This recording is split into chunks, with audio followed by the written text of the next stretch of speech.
අභාව ප්‍රාප්ත ප්‍රවීණ කලාකරු සිනමාවේදී ශේෂාපලි හක්කාර මහතා නමින් නම් කරන ලද නව අනුස්මරණ රංගශාලාව විවෘත කිරීම නුගේගොඩ ලයිසම් ජාත්‍යන්තර පාසලේදී සිදු කෙරුණා.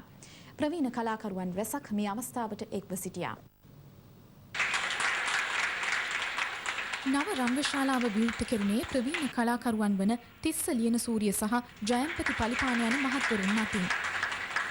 මෙහිදී ශේෂාපලි හක්කාර කලාකරුවාණන්ගේ සේයාරුවක් හා සමරු පලකයක්ද නිරාවරණය කෙරුණා.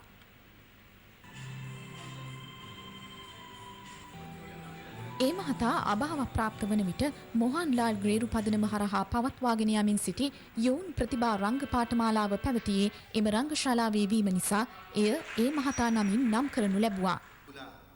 සංගීතවේදී කෝලිත බානු දිසානායක, නර්තනවේදී රවිබන්දු විද්‍යාපති, කලාකීර්ති හර්ෂ මාකලන්ද, ප්‍රවීණ වේශ නිරූපණ ශිල්පී වසන්ත විට්ටච්චි, සිනමා සක්විති ගාමිණී ෆොන්සේකා මහතාගේ පුත් දමිත් ෆොන්සේකා මහතා ඇතුළු කලාකරුවන් විශාල පිරිසක් මේ අවස්ථාවට එක් වුණා.